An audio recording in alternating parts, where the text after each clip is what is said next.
Hello guys, तो स्वागत है आप सभी का आप ही के अपने न्यूटन केमिस्ट्री क्लासेस में। तो आज की क्लास होने वाली एकदम धमाकेदार क्लास है। तो आज हम बात करने वाले इसमें बात करेंगे रासायनिक गुण के ऊपर। और रासायनिक गुण किसके होंगे? अल्कोहल और फिनॉल के रासायनिक गुण के ऊपर हम बात करने वाले हैं, क्योंकि जो कि बच्चों को बहुत कम समझ में आते हैं, लेकिन आज तुम्हें एकदम बिंदा समझ में आ जाएंगे, एकदम मस्त। एक ही बार में तुम्हें समझ में अच्छे से आ जाएंगे ये। तो आज हम बात करने वाले हैं इनके रासायनिक गुण के ऊपर, ठीक है। अल्कोहल और फिनॉल के रासायनिक गुण हम आज जानने वाले हैं, जो कि बोर्ड के पॉइंट ऑफ व्यू से और कॉम्पिटिटिव एग्जाम के पॉइंट ऑफ व्यू से एकदम बहुत इंपॉर्टेंट है, और जो एग्जाम में आते ही आते हैं। तो इसीलिए अल्कोहल और फिनॉल के रासायनिक गुण जो है एकदम हो जाते हैं बहुत ज्यादा इंपॉर्टेंट, और इसीलिए हम दोनों को समझना बहुत अच्छे से जरूरी है। और आज तुम लोगों को एकदम बिंदा समझ में आएगा एकदम अच्छे से, ठीक है ना। तो मतलब दिमाग में ये बात मत लेके बैठना कि सर हमें समझ में नहीं आता है। देखो, कहीं भी तुम्हें समझ में आए या ना आए, लेकिन आज तुम्हें इस वीडियो में बिल्कुल समझ में आने वाला है, और एक एक पॉइंट समझ में आने वाला है अच्छे से बिल्कुल। और तुम लोग जान जाओगे आज कि अल्कोहल फिनॉल के रासायनिक गुण होते क्या हैं और किस किस प्रकार से हम इसको क्लासिफाइड कर सकते हैं, ठीक है। तो वीडियो पसंद आए लाइक जरूर कर देना, और चैनल को सब्सक्राइब जरूर कर देना, और वीडियो को शेयर ज्यादा से ज्यादा करें, जिससे ये और लोगों तक भी पहुंच पाए, ठीक है ना। तो चलो आज हम स्टार्ट करते हैं अपने अल्कोहल और फिनॉल के रासायनिक गुण के ऊपर बात करते हैं। इसके ऊपर आज हम तो हम क्या जानने वाले हैं? अल्कोहल अल्कोहल और फिनॉल, अल्कोहल और फिनॉल के रासायनिक गुण। रासायनिक गुण, तो आज हम पहले सबसे पहले ये जानेंगे कि रासायनिक गुण होते क्या हैं और हम इनको क्यों पढ़ रहे हैं, ठीक है। तो आज हम इसको ये जानेंगे पहले कि रासायनिक गुण होते क्या हैं। तो एक बात समझो, जैसा कि मैं तुम्हें इससे पहली वाली वीडियो में बताया था कि रासायनिक गुण क्या होते हैं और भौतिक गुण क्या होते हैं। अगर हमें किसी भी पदार्थ के बारे में या किसी जीव के बारे में अगर उसकी इंटरनल प्रॉपर्टी के बारे में जानना है, मतलब आंतरिक गुण के बारे में जानना है, तो हम उन्हें बोलेंगे क्या? रासायनिक गुण। जस्ट इमेजिन की अगर मान लो कि जैसे अगर तुम अपने जीएफ या बीएफ की अगर लॉयल्टी अगर फील करनी हो, जाननी हो, तो तुम क्या करोगे? उसे एकदम स्वतंत्र छोड़ दो। अगर मान लो कि तुम्हारी बंदी है या बंदा है, उसे किसी और से बात करने दो, छोड़ो और देख तो क्या होता है। अगर वो ज्यादा टच में जा रहा है, समझ रहे हो ना, जो ज्यादा टच में जा रहा है, उससे ज्यादा घुल मिल पा रहा है बहुत अच्छे से, और उसे ज्यादा टाइम दे रहा है तुम्हारी तुलना में, तो जाहिर सी बात है तुम लोग समझ गए वो कौन होगा। समझ गए ना। तो सेम कंडीशन यहाँ पे भी है। तो अगर हम किसी के साथ अपक्रिया करा रहे हैं, तो हम ये जानना चाह रहे हैं, देख रहे हैं कि ये किसके साथ अपक्रिया कर सकता है। तो उसी के आधार पर हम इसके गुण भी जान सकते हैं कि इसके रासायनिक गुण जो है वो किस किस प्रकार से हम देख रहे हैं, ठीक है। और ये किन किन के साथ अपक्रिया कर सक रहा है। तो इनके रासायनिक गुण के ऊपर यानी कि अवक्रियाओं के ऊपर ही हम उन गुणों को बांट देते हैं कि ये किन किन के साथ अवक्रिया कर सकता है। वो होते हैं क्या? रासायनिक गुण, ठीक है ना। अच्छा, अब बात आइए हम पढ़ क्यों रहे हैं। तो देखो, पढ़ना इसलिए जरूरी है क्योंकि ये जो है अल्कोहल और फिनॉल, ये हमारे दैनिक जीवन में बहुत ज्यादा इंपॉर्टेंट है। और दूसरी बात, ये बोर्ड और कॉम्पिटिटिव दोनों एग्जाम से बहुत रिलेटेड में है, तो ये अच्छे खासे नंबर भी दिलाता है, इसीलिए इनको पढ़ना बहुत जरूरी होता है, ठीक है। तो आज हम जानेंगे कि अल्कोहल फिनॉल क्या होते हैं और हम इसको किस प्रकार से इस्तेमाल कर सकते हैं, किस प्रकार से बना सकते हैं, ये सारी चीजें हम इसको आज जानेंगे, और किन किन विधियों के द्वारा हम बना सकते हैं, ठीक है। अब बात आई ये कि रासायनिक गुण है क्या, और इसमें रासायनिक गुण आए कहां से, और ये किस प्रकार से रिएक्ट कर सकता है। तो पहली बात ये जान लो कि ये अल्कोहल है, ये अल्किल समूह है, ये पूरा कौन है? अल्कोहल समूह है। तो देखो, ये जो है ना, ये नाभिक इसने ही और इलेक्ट्रॉन इसने ही दोनों के रूप में कार्य कर सकता है। इलेक्ट्रोफिलिक और न्यूक्लियोफिलिक दोनों के रूप में कार्य कर सकता है, दोनों की जैसी अभिक्रियाएं कर सकता है। क्यों कर सकता है? तो देखो एक बार, अगर मानो कि अगर ये वाला बॉन्ड टूट गया, ओ बॉन्ड एच अगर टूट गया, तो जाहिर सी बात है इसमें से एच निकलेगा बाहर, तो ये क्या बन जाएगा? इसका आर ओ, और ये नेगेटिव और एच पॉजिटिव बन गया। तो जिसमें से एच निकलती है ना, उसे हम क्या बोलते हैं? अम्लीय गुण। भाई जाहिर सी बात है, तुम लोगों ने पढ़ा होगा, स्कूल में पढ़ा होगा कि अम्ल क्या होते हैं? अम्ल वे होते हैं जो जल में जाने पर एच धनायन दे सकते हैं, क्या कहलाएंगे? वो अम्ल कहलाते हैं। तो अब ये एच दे रहा है कि नहीं दे रहा है? अगर दे रहा है तो क्या कहलाएगा? ये अम्लीय गुण कहलाएगा इसका। अच्छा, तो एक जो है अवक्रिया है वो इसके ऊपर है कि अगर इसमें से ओ बॉन्ड एच टूट जाए, तो इस आधार पर भी ये अवक्रियाएं अलग दर्शा सकता है। देन दूसरा इसका रीजन ये है, अलग टाइप की अवक्रिया ये भी दर्शा सकता है कि जब ओ बॉन्ड आर टूट जाए या आर बॉन्ड ओ टूट जाए। अब इसमें क्या होगा कि इसके ऊपर भैया ये पॉजिटिव और ओ एच हो गया नेगेटिव, ठीक है। तो ये क्या है? पहला गुण हो गया। ये किसी और के साथ अपक्रिया करेगा, ये किसी और के साथ अपक्रिया करेगा, ये कुछ और बनाएगा और ये कुछ और बनाएगा। और हो सकता है कभी कभी क्या होगा कि दोनों गुण टूट जाए, तो मान लो अगर दोनों टूट गए तो फिर इसकी एक अलग बात बनेगी भाई, ठीक है, तो इसकी फिर एक अलग ही बात बनेगी। तो ये अलग टाइप से फिर इसमें गुण दर्शाएगा, है ना। अभी हम जानने वाले पहले फर्स्ट इस वाले पॉइंट को, ठीक है, देखना। और ये क्या कहलाएगी, नाभिक रागी प्रतिस्थापन अपक्रिया, या फिर नाभिकीय गुण के रूप में से दर्शा देंगे, ठीक है, लिख देंगे। अच्छा, तो अभी हम जाने क्या इसमें, हम इसमें जानने वाले हैं RO बॉन्ड H, ये वाला। इसमें क्या लिखेंगे, O बॉन्ड H के विदलन, विदलन मतलब टूटना, टूटना के, O बॉन्ड H के विदलन से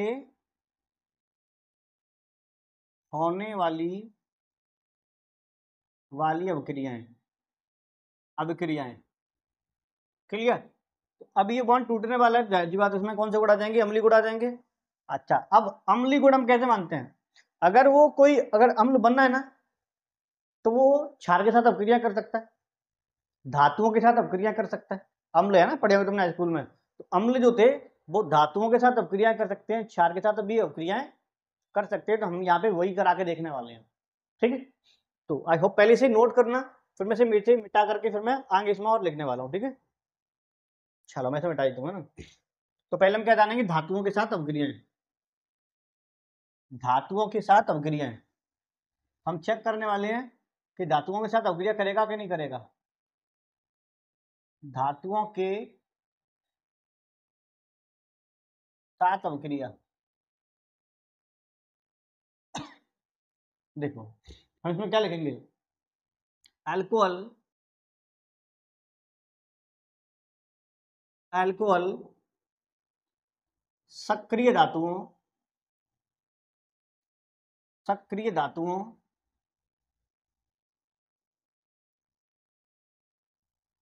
सक्रिय धातु कौन कौन सी होती हैं, मान लो सोडियम है, मैग्नीशियम है, एल्युमिनियम है, और भी कई सारी हैं।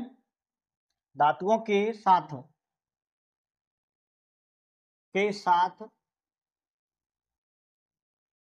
क्रिया करके लवण देता है, ठीक है। तो अब देखो यहाँ हमने अपक्रिया कराई सोडियम के साथ में, तो इसमें क्या होगा कि ये जो है ये, अब मैंने अभी तुमने क्या बताया था, मैंने तुमसे बोला था अभी कि अगर R और O और ये H है, ये टूटेगा तो यहाँ पॉजिटिव और यहाँ पे नेगेटिव, और Na क्या होता है, पॉजिटिव, तो Na किसके साथ जाएगा, नेगेटिव वाले के साथ, तो नेगेटिव कौन है, O, तो रहेगा बच्चे क्या, RO और ये Na, प्लस बनेगी हाइड्रोजन गैस, ठीक है। इसे बात होगी बैलेंस की, तो बैलेंस भी कर सकते हैं, यहाँ पे 2 है तो यहाँ 2 लगा दो, R होगी 2 तो इधर भी 2 लगा दो, Na होगी 2 तो इधर भी 2 लगा दो, अब क्रिया होगी तुम्हारी बैलेंस, ठीक है। तो ये कौन बन गया, ये कौन बन गया, ये सोडियम एल्कोक्साइड। चलो अभी आगे देखते हैं, फिर मैं तुम्हें इसकी कुछ अपक्रियाएं दिखा देता हूँ, फिर तुम लोग समझ जाना, है ना। वैसे नोट जरूर कर लेना ध्यान से, हैंड टू हैंड सभी अपक्रियाओं को नोट करेंगे। तो देखो सेम है, ओनली H हटा के Na लगाना है, अपक्रिया कंप्लीट हो जाएगी, CH3 CH2O और ये Na प्लस हाइड्रोजन गैस, यहाँ पे 1/2 लगा के भी हम इसे बैलेंस कर सकते हैं, ठीक है। और अगर तुम इसकी अपक्रिया कराना चाहो एल्युमिनियम से, तो उससे भी तुम करा सकते हैं। यहाँ पे हमने लिख दिया OH यानी कि अल्कोहल, और अपक्रिया कराई हमने Al के साथ। अब एक बात तुम्हें ये देखना होगा, Al पे होते हैं 3 पॉजिटिव, कितने, 3 पॉजिटिव, यहाँ से जब H हटेगा तो कौन आएगा, Na। इस वाली में देखो एक बार क्या करा था हमने, H हटा के मैंने ला रहे थे, अब डायरेक्ट आ रहा था यहाँ पे, तो क्यों, क्योंकि यहाँ Na के पास भी एक पॉजिटिव था और O के पास में भी एक नेगेटिव था, इसीलिए डायरेक्ट हमने लगा दिया, कोई दिक्कत नहीं आ रही थी। लेकिन इस बार दिक्कत आएगी, बिकॉज Al पे होते हैं 3 पॉजिटिव और O के पास होते हैं एक नेगेटिव, एक बार ध्यान से देखना भी। तो अगर एक बार मैं यहाँ से तो मैं ये हटा के दिखा देता हूँ। मानो कि अभी मैंने ये लिख दिया CH3 CH3 CH3, यहाँ लिख दिया मैंने O, इसके पास कौन है नेगेटिव, यहाँ लिख दिया मैंने। अब क्रिया करा रहे हैं हम एल्युमिनियम के साथ में, तो यहाँ पे हो गया 3 पॉजिटिव, तो यहाँ पे 3 रखे और यहाँ पे 1 रखे, इसका क्रॉस गुणा कर देंगे। तुमने ये पहले भी पढ़ा होगा। तो इस पूरे में हो रहा है 3 से गुणा, इसीलिए हम इसका कर देंगे थ्राइस, होल थ्राइस। ये लिखने के बाद O, और यहाँ कर दिया हमने क्या, 3, और ये कर दिया हमने Al, प्लस बनेगी यहाँ पे कौन, हाइड्रोजन गैस। हाइड्रोजन गैस तो बनेगी बनेगी, यहाँ से निकलेगा ही। ठीक है, आई होप ये तुम अच्छे से क्लियर हो गया होगा। कि देखो जी तुमने पहले ही पढ़े होंगे कि जिनके आवेश समान नहीं होते हैं उनमें हम क्रॉस इनटू कर देते हैं उनके आवेश लिख करके। ठीक है, अच्छा अगर मैं ये अब क्रिया सेम फिनॉल के साथ करा के दिखाऊं तुम्हें तो उसमें क्या बनता है देखते हैं एक बार। तो फिनॉल के साथ क्रिया कराओगे, फिनॉल कौन होता है, फिनॉल यानी कि जब बेंजीन के साथ में कोई OH समूह लग रहा होगा, OH ये लगाए तो कौन है, ये फिनॉल। अब क्रिया कराई हमने सोडियम के साथ में, तो क्या बनेगा इसका, देखो ये यहां से निकल जाएगा, यहाँ पे कौन आ गया O, और ये बन गया Na। इसे बोलते हैं सोडियम फिनॉक्साइड, क्योंकि फिनॉल से बना हुआ है इसलिए इसका नाम क्या है, सोडियम फिनॉक्साइड। ठीक है, और बैलेंस तो तुम कर ही लोगे मुझे पता है। अगर बैलेंस भी ना आए तो मुझे एक बार कमेंट करके बता देना, सर हमसे बैलेंस नहीं आ रहा है, तो बात मैं से बैलेंस करना भी बता दूंगा। ठीक है, चलो अभी हम आगे देखेंगे फिर।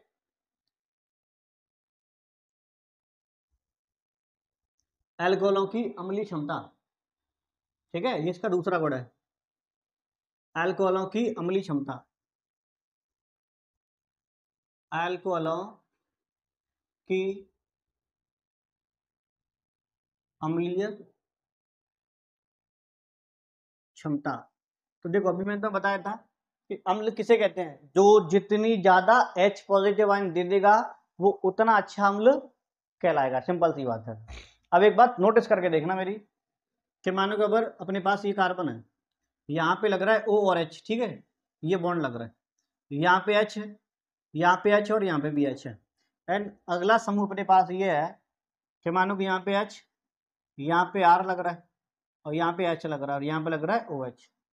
OH को मैं ऐसे दिखा रहा हूँ तुम्हें, O और बॉन्ड H लगा करके, बाकी दिखा हम कैसे भी सकते हैं, लेकिन फिलहाल मैं तुम्हें समझाने के पर्पज से ये लिख रहा हूँ। R, यहाँ एक और R, और यहाँ पे लिख दिया हमने मान लो OH, और यहाँ पे कर दिया मैंने H। ठीक है, और अगला अगर मैं ये दिखाऊं तुम्हें एक और,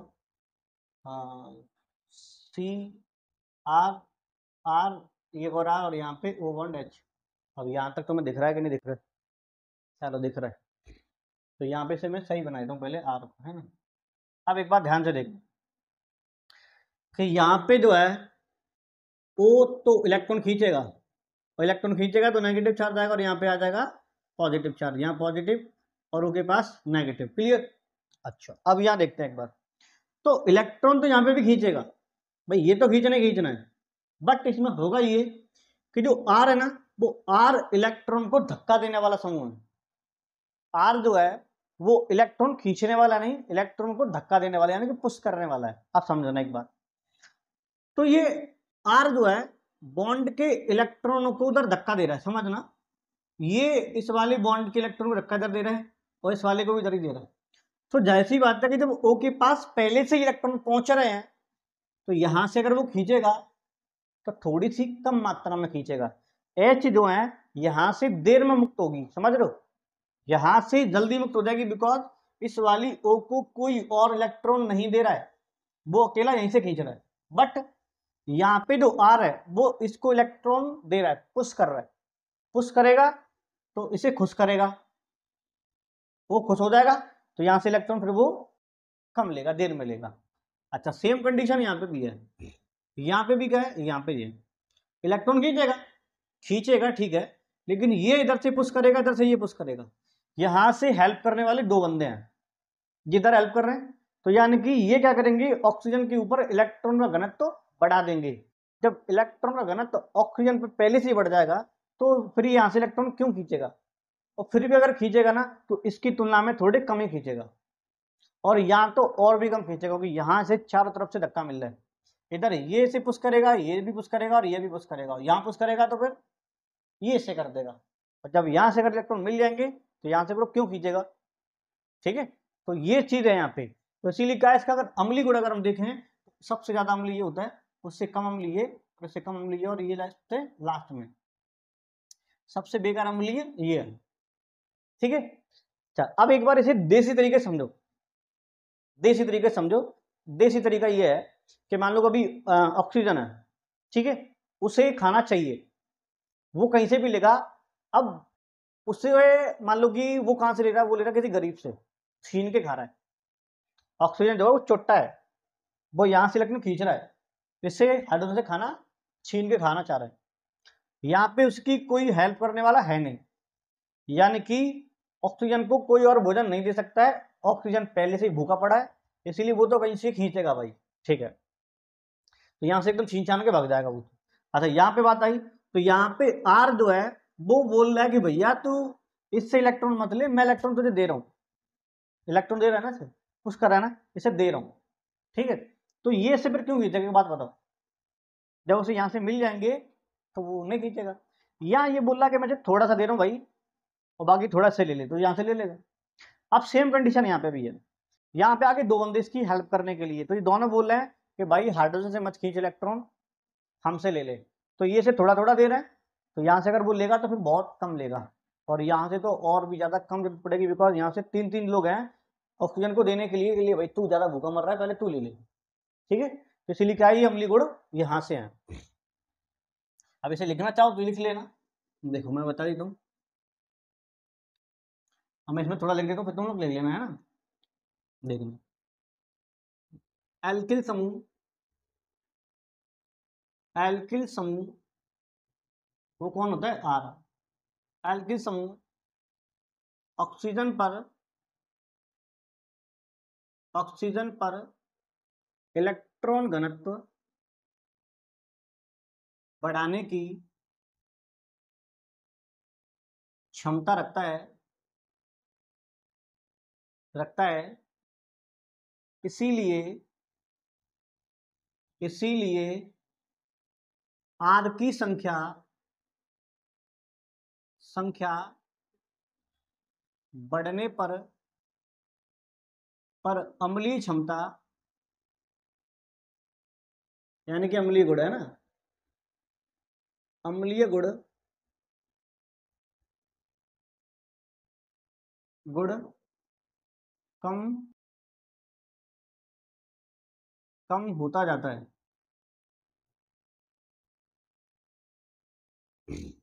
ठीक है। तो एग्जांपल बता रही लिया होगा अभी, जितने अगर आर समूह बढ़ जाएंगे उतनी इसकी अम्लीय क्षमता जो है वो ऑटोमेटिकली कम हो जाएगी। चलो नेक्स्ट देखते हैं, की अम्लीयता। तो फिनॉल की अम्लीयता क्या होती है, देखिए बस समझ लो, देखना अभी फिनॉल जो है, फिलहाल मैं तुम्हें फिनॉल बना के दिखा रहा हूँ, है ना। ये O और बॉन्ड H, और यहाँ पे इसके पास इलेक्ट्रॉन ऑलरेडी पहले से होते हैं, ठीक है ना।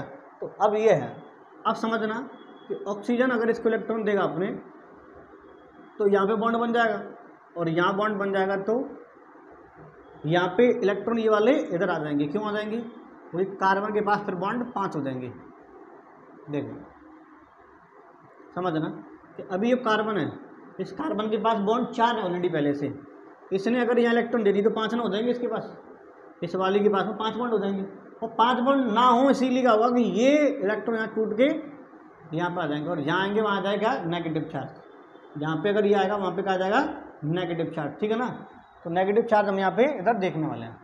अच्छा, अब इधर क्या हो रहा है कि यहाँ पे 2 बॉन्ड बन गए O, और यहाँ पे कौन बन गया, पॉजिटिव चार्ज, कौन बन गया इधर, पॉजिटिव चार्ज यहाँ पे आ गया, ठीक है। अच्छा, अब ये बॉन्ड तो यहाँ पहले से था, अब क्या होगा कि ये इलेक्ट्रॉन जो है वो यहाँ पे बॉन्ड बनाना चाहेगा, और यहाँ पे जब बॉन्ड बनाएगा तो ये इलेक्ट्रॉन पहुँच जाएंगे इस वाले कोने पर, तो इसके बाद क्या बन जाएगा,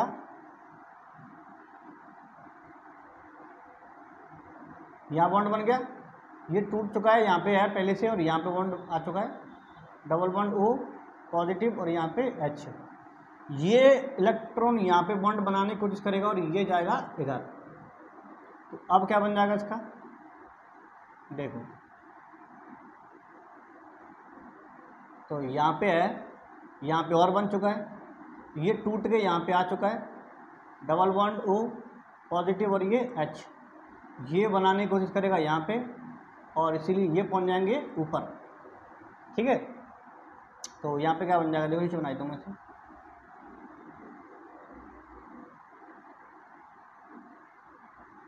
ये वाला यहाँ पहले से है, ये बॉन्ड पहले से है, इसने यहाँ पे बना दिया नया और ये बॉन्ड टूट गया एक, तो एक रह गया और O के पास पहुँच गया इलेक्ट्रॉन, तो O पे से पॉजिटिव चार्ज खत्म हो गया। इसीलिए क्या है कि फिनॉल के अंदर होता है क्या, अनुनाद प्रभाव।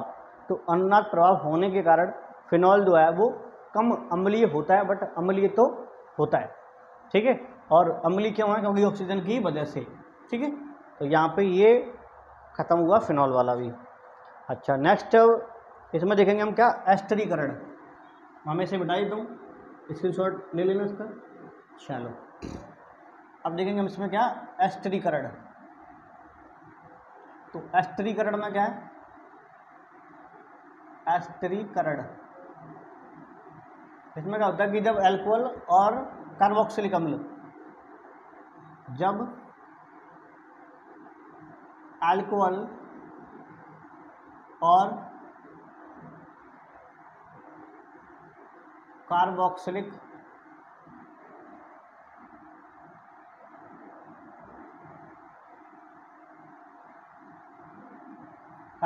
अम्ल की क्रिया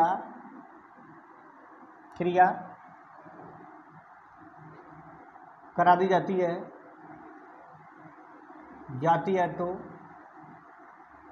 तो एस्टर प्राप्त हो जाता है और इस विधि को एस्टरीकरण कहते हैं, ठीक है। तो यहाँ पे क्या है कि R और H ये कौन है, अल्कोहल। अब क्रिया कराई हमने एस्टर से, CH3COOH। तो यहाँ पे क्या होगा कि इसका OH ये और यहाँ से H निकल जाएगा, क्या बनेगा इसका H2O। अब देखो क्या बच रहा है, CH3C और ये होता है डबल बॉन्ड O और यहाँ पे O और ये R। इसे कौन कहते हैं हम, एस्टर, ये एस्टर। और विधि कहलाई क्या, एस्टरीकरण, ठीक है। देखो अभी मैं तुम्हें एक और एग्जांपल लेके बताता हूँ। CH3OH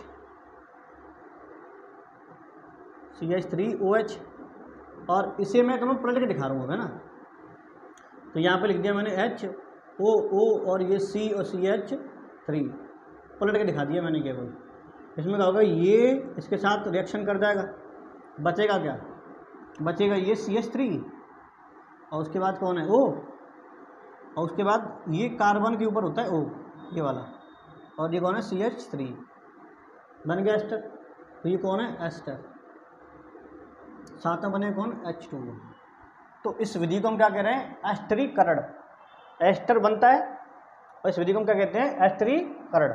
तो यहाँ तक जो है इसकी पहली केमिकल प्रॉपर्टी समाप्त होती है। नेक्स्ट बात करेंगे हम अगली गुण के ऊपर, जिसमें कि R बॉन्ड O टूटेगा, ठीक है।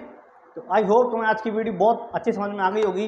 अगर फिर भी कोई डाउट हो तो एक बार रिप्ले करके जरूर देख लेना, और फिर भी कोई डाउट बच जाए तो एक बार मुझे कमेंट करके जरूर बता देना, तो तुम्हें एकदम सब कुछ क्लियर हो जाएगा, ठीक है। तो चलो फिर मिलता हूँ नई वीडियो चाहता हूँ, फिलहाल के लिए चाहता हूँ, बाय बाय।